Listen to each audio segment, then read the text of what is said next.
What's up, Pags here at MEI Studio. Today's video was a request by a couple of viewers and something that is going to help tie the next few videos together. We're looking at the long legacy of the Akg 451B, this time on the mic box.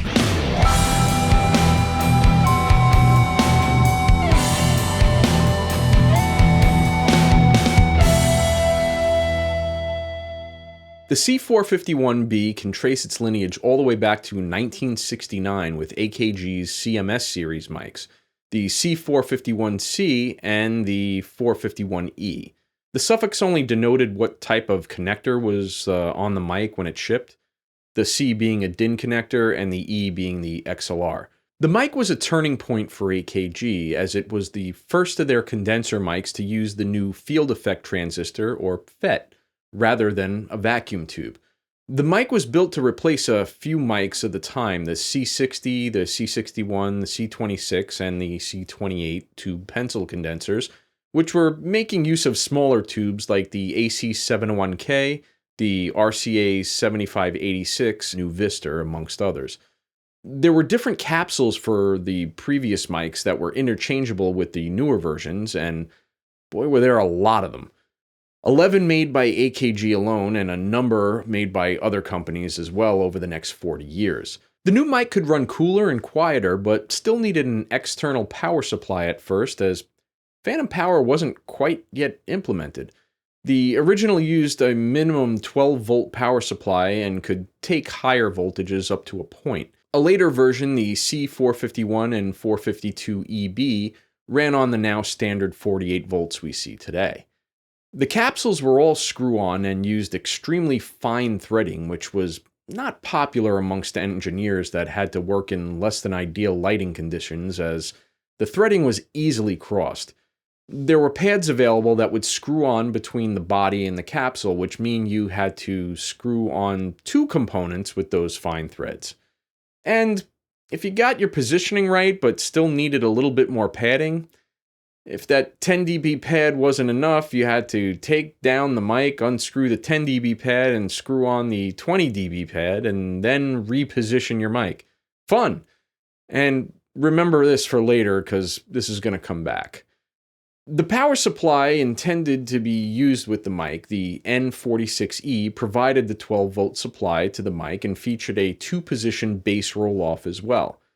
The design of the capsule and the materials involved in its manufacturing made the mic really friendly to being handheld and found use with TV and radio hosts. Additional accessories allowed the mic to be placed easier with things like right-angle elbow joints for the capsule mount. It's kind of cool. The mic's flat response in the mid-range and its presence boost in the high-end made it a favorite for instruments that you wanted to make sparkle a bit. Acoustic guitar, overheads on a drum kit, and orchestral recordings were all jobs the 451 found itself performing. The accentuated high-end played nice with tube and tape gear of the time, adding additional presence to formats that had a tendency to roll off where the 451 rolled up. The mic was produced all the way up until 1994 when Akg sought to cut the costs but improve on the design a bit. After all, the mic at that point was 25 years old and hadn't really changed much. With the digital age taking a firm foothold, the mic all of a sudden was being blamed for causing harsh recordings with the new medium. I mean, I guess it was too hard to use one's ears back then and just roll off the top end a little bit. It's better to just complain and blame it on digital for sounding digital, whatever that means. For 10 years, the mic was off the market, but the mics were still trading hands amongst studios and engineers who still revered the mic. 2004 rolled around and Akg unveiled their latest iteration of the mic, the 451B. Rather than tout it as a reissue or recreation, Akg billed it as the evolution of the mic and its next logical step forward. The mic featured surface mount components which allowed more to be fit into the extremely slim body. The old pads that needed to be screwed on and the bass roll-off switches on the power supply were replaced with onboard three-way switches that were recessed to prevent accidentally changing settings. It was a good thing that they did that too, since the capsule was no longer detachable. Something I don't think was a great idea. I mean, who wouldn't want to be able to swap capsules for different polar patterns when needed, rather than buy an entirely different mic, but what do I know? And speaking of the capsule, AKG decided to go with an electret-style capsule rather than the old externally charged backplate condenser of yesteryear. Perhaps it was just a cost thing, but perhaps AKG took a page from a mic that the C451 is often compared to, the Shure SM81. Did a video a while back on that one. Check it out if you have some time to kill. It's one of my favorite SDCs ever. The new mic began the presence boost the original mic was known for a little bit higher than its predecessor. The 451B started its rise around 5K, whereas the previous version started the small lift around 3K.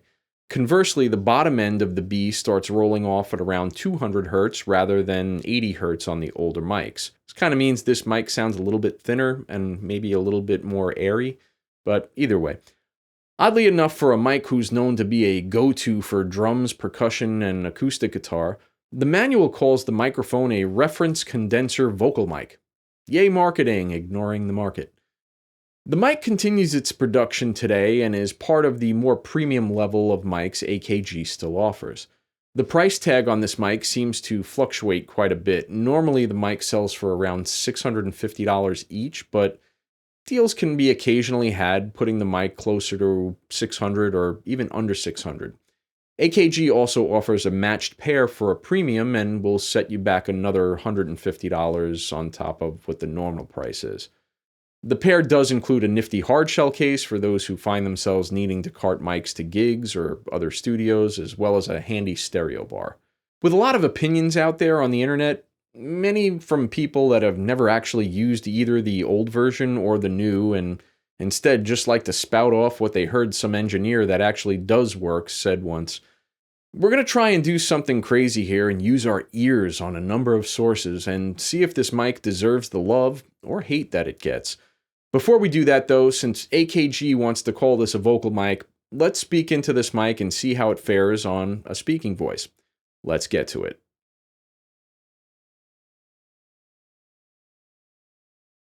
So AKG does provide the foam filter, and since we're doing a vocal thing on here, I'm going to leave the foam on because we all know how good electrets handle plosives and breath noise.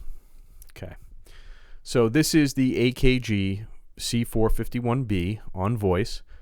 I'm about 6 inches from the mic, 0 degrees on axis. This is the C451B, 90 degrees off axis. This is the C451B, 180 degrees off axis. Peter Piper picked a peck of pickled peppers. Peter Piper picked a peck of pickled peppers. Simple Simon said something stupid. Simple Simon said something stupid. I'm going to check the handling noise on this now. Okay. And now I'm just going to give a quick test with the pop filter off to see if the pop filter takes care of any of that high frequency bump that this mic does exhibit. This is the AKG C451B about 6 inches away from my mouth. This is the AKG C451B about 1 foot from my mouth.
Now that we've heard the mics in a bunch of different places and stacked it up against some of the competition for the same jobs, what did you think of the mic? Does this mic stand up to the old version for those of you that have gotten a chance to use an older version of this?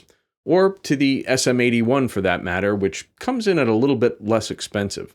For me, this mic seems to be a little bit airy, which can be great on certain instruments. So I love this on the acoustic guitar. For the overheads, they were kind of bright. I tend to like a little bit of darker mic on overheads, so I tend to use ribbons a little bit more for that.